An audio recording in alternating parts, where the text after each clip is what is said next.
ایل بختیاری بزرگترین ایل در ایران و جهان است.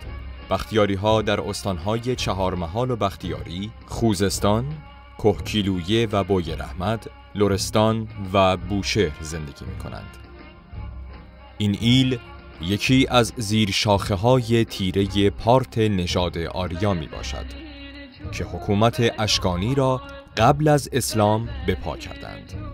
البته پدران آنان از بزرگان فرمانروایی هخامنشیان بودند و همچنین بعد از اسلام حکومت زندیه به دست آنان تشکیل یافت.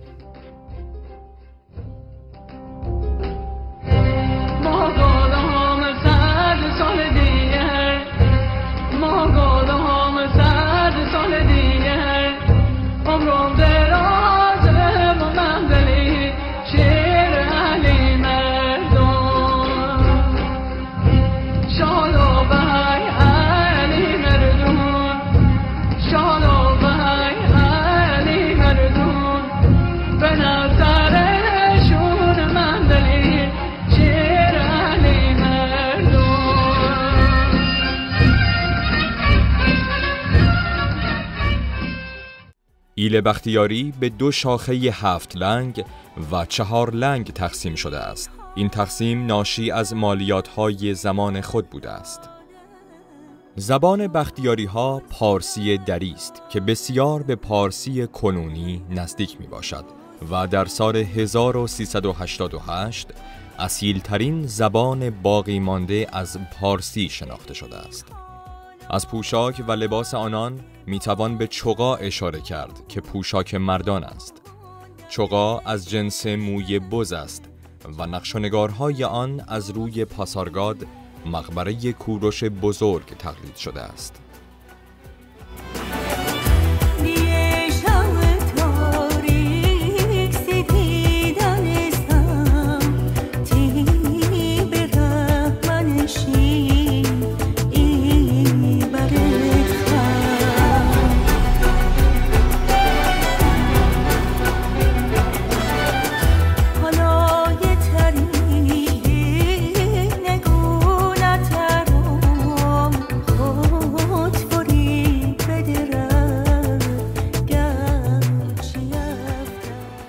از پوشاک زنان میتوان به مینا که همان نوعی روسری است اشاره کرد.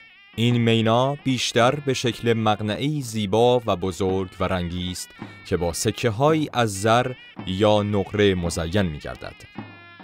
زنان ایل اصیل بختیاری دامنی که بدان دامن قری میگویند نیز میپوشند که همانند شلوار مردان دبیت بسیار گشاد است و همینطور بسیار شبیه به لباس زنان هخامنشی می باشد.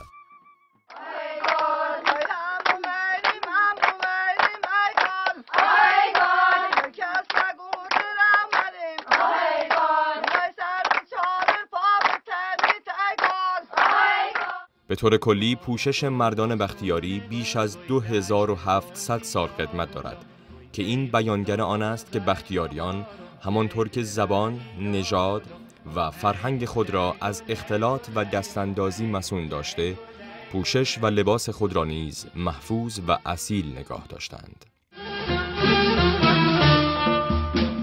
یاو بخونیم یاو برونیم مال کنون و بیرسید